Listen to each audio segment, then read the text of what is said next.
Welcome to online school education of fluorescent school. आज के इस वीडियो में हम क्लाइमेट के बारे में जानेंगे। तो चलिए शुरू करते हैं। The average weather pattern of a place for a long period of time से 20-25 years is called its climate. Climate किसी भी जगह का फिक्स रहता है कितने दिनों के लिए? 25 से 30 साल के लिए। तो ये बहुत लंबा पीरियड है। इतने दिनों तक एक जगह का क्लाइमेट जो होता है वो फिक्स होता है। Climate informs us about the general weather conditions of a place. Generally वहाँ का वेदर कंडीशन कैसा रहेगा वो बताता है। मौसम तो वो होता है जो छन छन पल पल बदलता है, लेकिन क्लाइमेट मौसम का एक वाइड रेंज में सेंस देता है। जैसे यहाँ डेजर्ट है, यहाँ पे एवरग्रीन फॉरेस्ट है, इस टाइप का जो बताता है वो क्लाइमेट होता है। For example in Rajasthan the temperature are usually high during most part of the year. Rajasthan में सालों भर टेम्परेचर ज़्यादा रहता है। क्यों?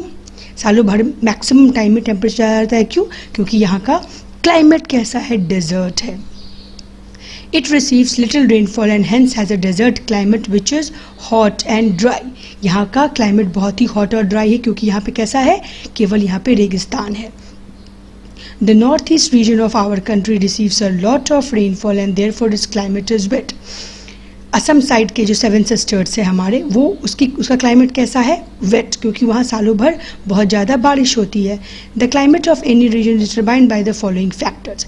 क्लाइमेट को हम लोग किस किस फैक्टर्स पर डिटरमाइन करते हैं वो पढ़ेंगे, लेकिन उसके पहले एक बहुत ही इंपॉर्टेंट टॉपिक पढ़ लें, वेदर और क्लाइमेट में डिफरेंस। वेदर इज बहुत ही इंपॉर्टेंट है, ये बहुत ही इंपॉर्टेंट है, ठीक है, ये बहुत ही इंपॉर्टेंट है। मैंने आई लिख दिया।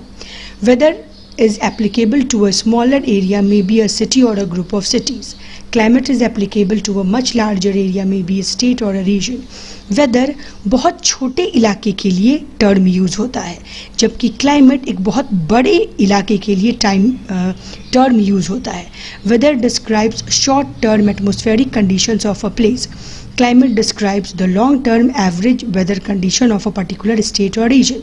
Climate कुछ समय के लिए हमारे आसपास का जो मौसम है वो कैसा रहेगा वो बताता है, जबकि वेदर हमारा ये बताता है कि हमारे आसपास का मौसम कुछ समय के लिए कैसा रहेगा, जबकि क्लाइमेट ये बताता है कि बहुत लंबे समय के लिए, जो हम लोगों ने पहले भी देखा, 25 से 30 साल के लिए किसी जगह का वेदर कैसा रहेगा। वेदर ऑफ अ प्लेस में चेंज सडनली, मौसम अचानक से बदल सकता है, लेकिन climate changes very slowly over a long period of time. मौसम है, प्रकृति है, इसका नेचर ही है बदलते रहना। तो क्लाइमेट क्या होता है? एक प्लेस का चेंज होता है, मगर वो बहुत लंबा समय लेता है बदलने के लिए और ग्रेजुअली चेंज होता है। अब हम लोग देख लें कि क्लाइमेट किन चीज़ों से अफेक्टेड होता है। The climate of a place depends mostly on temperature and precipitation. सबसे ज़्यादा क्लाइमेट किस चीज़ से अफेक्टेड होता है?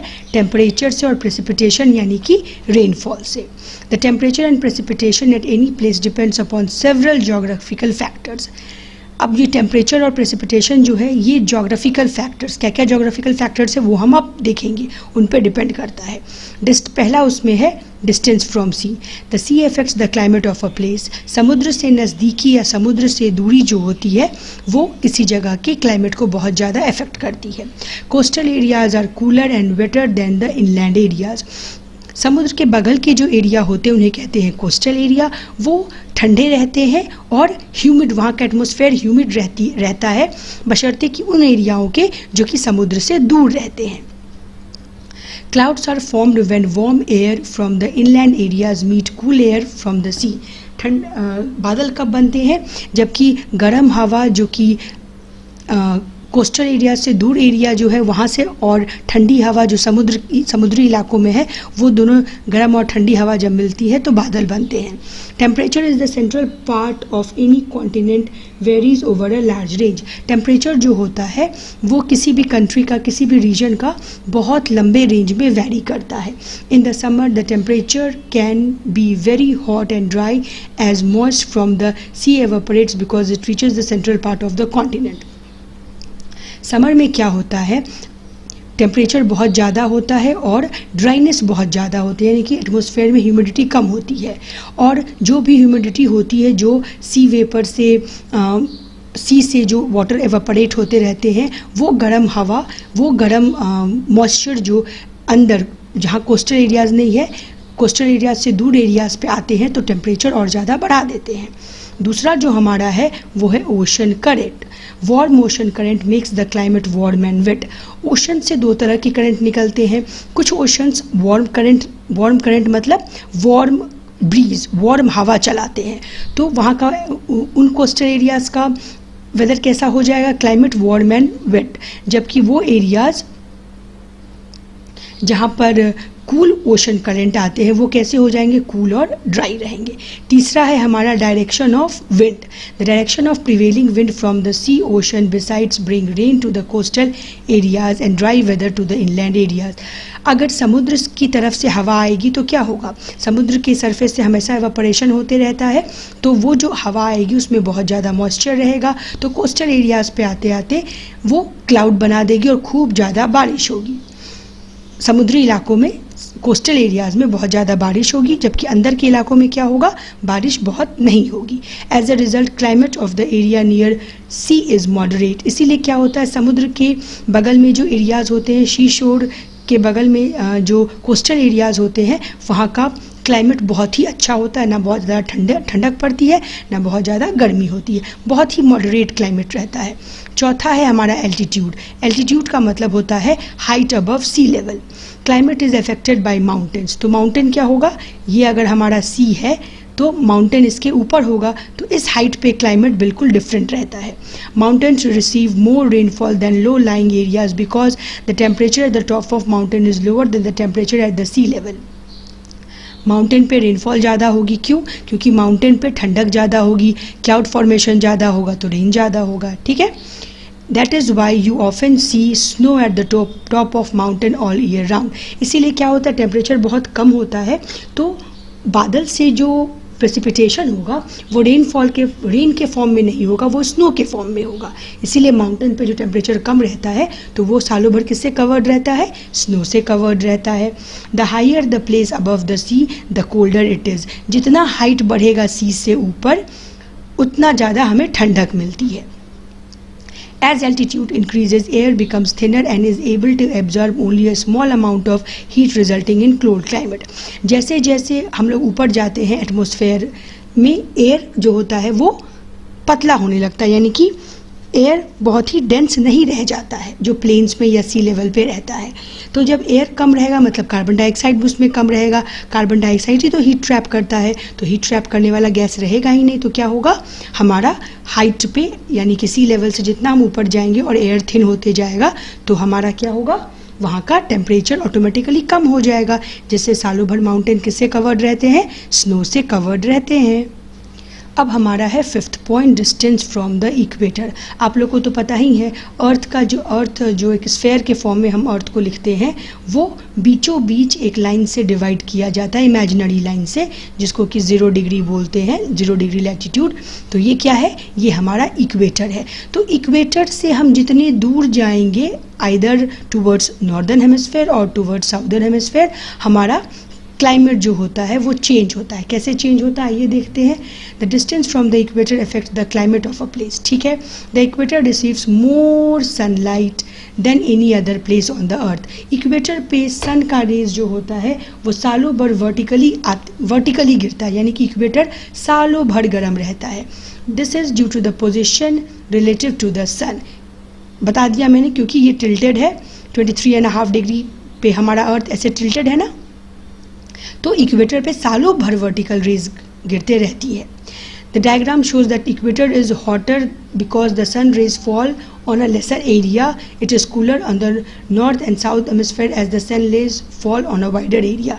यहाँ पे सालों भर स्ट्रेट रेज गिरते हैं और अर्थ हमेशा घूमते रहता है, तो जितने पोर्शन पे भी सनलाइट गिरेगा उसको एकदम गर्म बनाते जाएगा। जबकि यहाँ से पोल तक पहुंचने के लिए इतना डिस्टेंस ट्रेवल करना पड़ता है सनलाइट को, तो क्या होगा, पोल्स पे उतना ज़्यादा गर्मी नहीं पहुंच पाएगी सन की, तो पोल क्या होंगे, ठंडे होंगे। The diagram below shows the climatic zone of the world. You can see as we go away from equator the climate becomes cool. क्या क्या क्लाइमेट दिखा रहा है, ये होता है टॉर्रिड जोन जो कि बहुत गर्म होता है, ये होता है हमारा टेम्परेट जोन जो कि कंपैरेटिवली ठंडा होता है, और ये होता है हमारा फ्रिजिड जोन जो कि बिल्कुल ठंडा होता है। यानी कि 30 डिग्री नॉर्थ से लेकर 30 डिग्री साउथ तक ट्रॉपिकल जोन है जो गर्म होता है। 30 डिग्री नॉर्थ से 30 डिग्री 60 डिग्री नॉर्थ और 30 डिग्री नॉर्थ से 60 डिग्री नॉर्थ और 30 डिग्री साउथ से 60 डिग्री साउथ जो रीजन है हमारा वो टेम्परेट होता है, मतलब कि वहाँ पे मॉडरेट गर्मी पड़ती है। और 60 डिग्री नॉर्थ लेके नॉर्थ पोल तक और 60 डिग्री साउथ से लेके साउथ पोल तक हमारा होता है फ्रिजिड जोन। फ्रोजन नाम से फ्रिजिड बना, यानी कि यहाँ पर बहुत ज़्यादा ठंडक रहती है। अब एक यहाँ पे हमें इफेक्ट पढ़ना है जिसका नाम है एल नीनो इफेक्ट। आइए इस इफेक्ट को पढ़ें। El Nino effect refers to the irregular warming of surface water in Pacific ocean. El Nino effect पूछा जाता है कि एल नीनो इफेक्ट कहाँ देखा जाता है, तो ये पैसिफिक ओशन में देखा जाता है। The warmer water pumps energy and moisture into the atmosphere altering global wind and rainfall pattern. यहाँ से इरेगुलर वे में पानी का सरफेस गर्म होते रहता है, जिससे क्या होता है ये जो पूरा एयर हमारे जो पूरे अर्थ में जो एक एयर चलने का एक विंड का पैटर्न होता है उसको बहुत बुरी तरीके से प्रभावित करता है, और रेनफॉल का भी जो पैटर्न है उसको भी बहुत बुरी तरीके से प्रभावित करता है। ये एल नीनो जो पैसिफिक ओशन में रहता इफेक्ट है जो पैसिफिक ओशन कॉज करता है। El Nino affects wind and rainfall pattern and has been blamed for droughts and floods in many countries around the Pacific. बारिश नहीं होगी तो सूखा पड़ जाएगा और बहुत बारिश होगी तो फ्लड लाएगा। एल नीनो इफेक्ट ये दोनों चीज़ करता है। पैसिफिक ओशन के आसपास जो कंट्रीज़ है वो एल नीनो इफेक्ट से बुरी तरह से प्रभावित होती है। The phenomenon has cause tornado in Florida, smog in Indonesia and forest fire in Brazil. Tornado जो आता है हमेशा फ्लोरिडा में, स्मॉग यानी कि स्मोक प्लस फॉग का जो कॉम्बिनेशन होता है जो कि बहुत ज़्यादा डेंजरस होता है, जो इंडोनेशिया में देखा गया है, और फॉरेस्ट फायर जो अक्सर ब्राज़ील में आ जाती है, वो इन्हीं एल नीनो इफेक्ट के वार्म और कोल्ड कंडीशंस के चलते होता है। In our country monsoon range are largely influence by El Nino effect. हमारे कंट्री में भी आपने सुना होगा मानसून जल्दी आ गया, मानसून डिले हो गया, मानसून नहीं आया, मानसून अच्छा आया, मानसून बुरा आया। ये जो हमारे कंट्री का भी जो ये मानसून है, रेनफॉल है, जो कि अभी जुलाई लास्ट अगस्त सितंबर में आता है मानसून रेनफॉल, जो कि बहुत ज़रूरी है हमारे फार्मर्स के लिए, वो कौन गवर्न करता है, वो भी पैसिफिक इफेक्ट ओशन का ये एल नीनो गवर्न करता है। इसके साथ साथ ह्यूमन एक्टिविटीज़ भी है जो कि हमारे क्लाइमेट को गवर्न करती है। क्या क्या है, large scale cutting of tree यानी कि डिफॉरेस्टेशन जो आजकल हम लोग कर रहे हैं, जिससे कि क्या हो रहा है, oxygen carbon dioxide concentration air में बिगड़ रहा है, जिस चलते क्या हो रहा है, ग्लोबल वार्मिंग हो रही है। ये ह्यूमन की एक्टिविटीज़ है जो कि हमें डेजर्टिफिकेशन की तरफ धकेल रही है। दूसरा है इंडस्ट्रियलाइजेशन। इंडस्ट्री हम लोग इतना लगा रहे हैं जिससे कि air pollution, soil pollution, water pollution, noise pollution, सारे तरह के पोल्यूशन हो रहे हैं, जिस चलते हमारा पूरा ग्लोब, पूरा एटमॉस्फेयर, पूरा एनवायरनमेंट, पूरा बायोस्फीयर सब इफेक्टेड हो रहा है। तो ह्यूमन की एक्टिविटी ये है, ह्यूमन को इंडस्ट्री लगाना चाहिए, पेड़ भी कट करना चाहिए, मगर अपनी ज़रूरत के हिसाब से, जिसको कि कहा जाता है जुडिशियसली यूज़ करना चाहिए इन सब चीज़ों को। आगे हम लोग एडेप्टेशंस डिफरेंट एनिमल्स के डिफरेंट क्लाइमेट के हिसाब से अगले क्लास में पढ़ेंगे। आज के लिए इतना ही। वीडियो अच्छा लगा हो तो वीडियो को लाइक और शेयर ज़रूर करें, और अगर कोई प्रॉब्लम है तो कमेंट सेक्शन में प्रॉब्लम भी आप पूछ सकते हैं। चैनल को सब्सक्राइब ज़रूर से कर लें। Bye students.